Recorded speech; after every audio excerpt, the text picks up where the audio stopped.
No dia de ontem, o presidente da maior empreiteira de obras do Brasil, Marcelo Odebrecht, foi condenado a 19 anos e 4 meses de reclusão.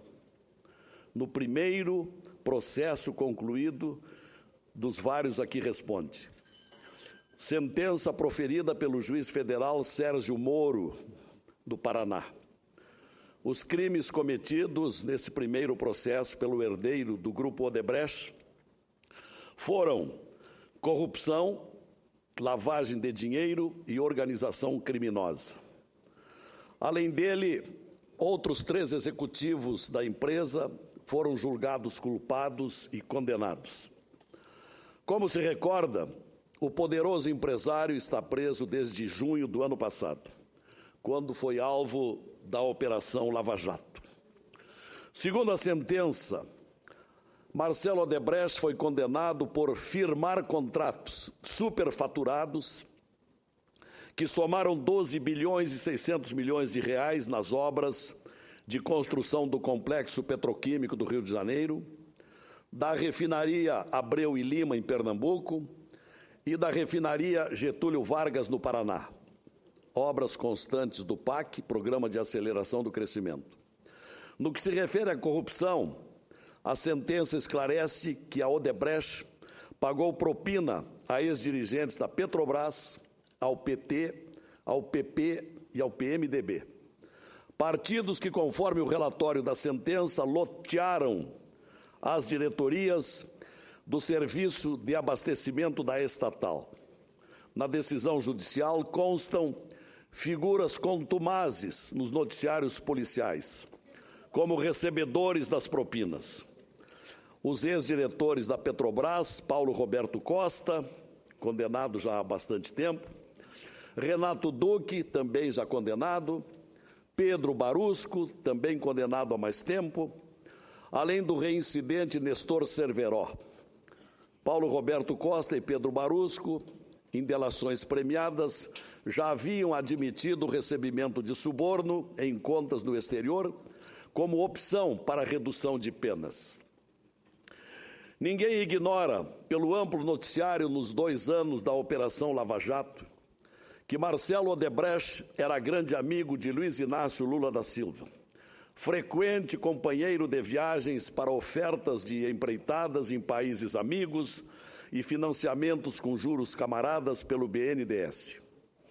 Aliás, no rol das grandes amizades do ex-presidente da República, constantemente citados nos últimos meses, esteve o pecuarista José Carlos Bunlai, atualmente preso, como também o casal marqueteiro político João e Mônica Santana, igualmente presos, como também os donos de grandes empreiteiras, como Otávio Marques de Azevedo, da Andrade Gutierrez, Léo Pinheiro, da OAS, Ricardo Pessoa, da UTC, Dalton Avancini, da Camargo Correia, Sérgio Cunha Mendes, da Mendes Júnior, Gerson Almada, da Engevix, Júlio Camargo, da Toio Cetal, Dario de Queiroz Galvão Filho, da Queiroz Galvão, Milton e Salim Chaim, da empresa Chaim, todos condenados e alguns responsáveis também por delações premiadas.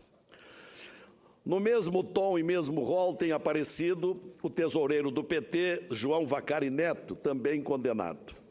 Todos enquadrados pelo juiz como integrantes da quadrilha organizada que levou ao desmantelamento da Petrobras. Amigos de Lula, ou dirigentes da empresa nomeados ao tempo do seu governo, que no passado mais distante, sempre é bom recordar, teve como ministro e companheiro de primeira hora José Dirceu, de vasta folha corrida e também preso. Curiosas essas tantas amizades de Lula, de notória promiscuidade em se tratando de um presidente da República. Agora, senhores senadores, por que recapitular esse extenso fichário de condenados e respectivas relações com o ex-presidente da República? Ora, porque esse histórico tem, nesse momento, muito mais relevância e oportunidade do que uma formalidade eventualmente discutível, mas certamente minúscula, quando em confronto com o mérito das investigações. Falo de passagem sobre a condução coercitiva do ex-presidente para um depoimento na Polícia Federal, decorrência dos indícios e evidências de que Lula teria recebido dinheiro do esquema do Petrolão. As investigações estão adiantadas e avançam na profundidade.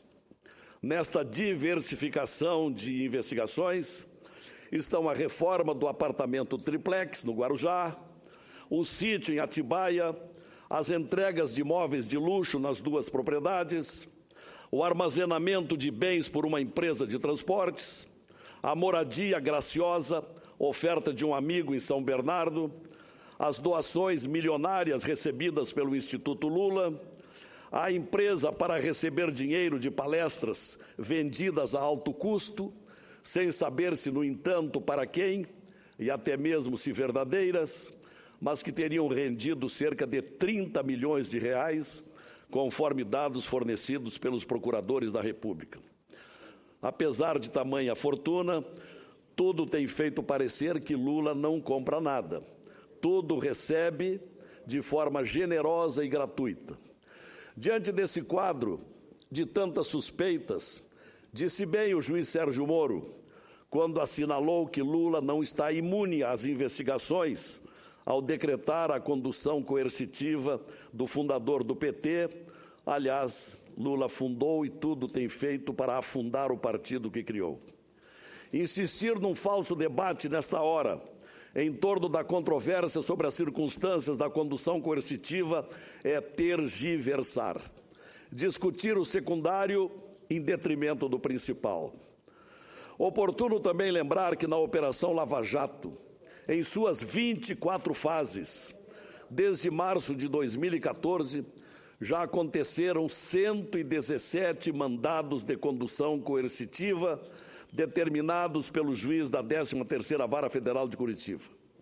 Mas em 116 desses mandados não houve qualquer clamor, mas apenas no mais recente, como se a lei devesse ser diferente para Lula, quando há inúmeros habeas corpus julgados na Suprema Corte Brasileira, justificando a condução coercitiva como medida cautelar menos gravosa para atender à finalidade investigatória sobre quem tem gerado suspeitas, sobretudo quando há evidências de indevidas vantagens patrimoniais pagas por empreiteiras e benefícios materiais de toda ordem à margem da lei. Por estas razões, senhores senadores, passou da hora da desmistificação. Lula está sob suspeita da Justiça Federal e está sob investigação do Ministério Público Federal e da Polícia Federal. Instituições de Estado e não de governo, como procuraram fazer crer aqueles que reclamavam e reclamam que é preciso controlar a Polícia Federal. Ora, esta Polícia Federal que tanto tem trabalhado e que vem fazendo história no Brasil, é a mesma polícia do governo Lula e ora do governo Dilma, mas que não tem obedecido a vontades partidárias ou governamentais, mas sim obedecido à responsabilidade funcional de independência. E é esse o destaque e ênfase que nós do Senado Federal temos obrigação de defender. Afinal, ao assumir as cadeiras que hoje ocupamos, fizemos um juramento de cumprir a lei e a Constituição. E esse dever não nos permite abrirmos exceção a quem quer que seja, sobre suspeitas do cometimento de graves crimes e profunda deterioração do patrimônio público nacional. Por fim, nesta hora confusa, surge agora para a perplexidade geral da nação a notícia do dia na imprensa de que a presidenta estaria oferecendo um cargo de ministro a Lula. Hipótese tão estapafúrdia quanto inacreditável, porque se Lula viesse a aceitar a oferta para desviar da Justiça de Curitiba através do artifício de um foro privilegiado, estaria usando o ministério como um salvo-conduto, mas ao mesmo tempo um indisfarçável reconhecimento de culpa. Não dá para acreditar nesta notícia. É o que gostaria de dizer, senhor presidente. Obrigado.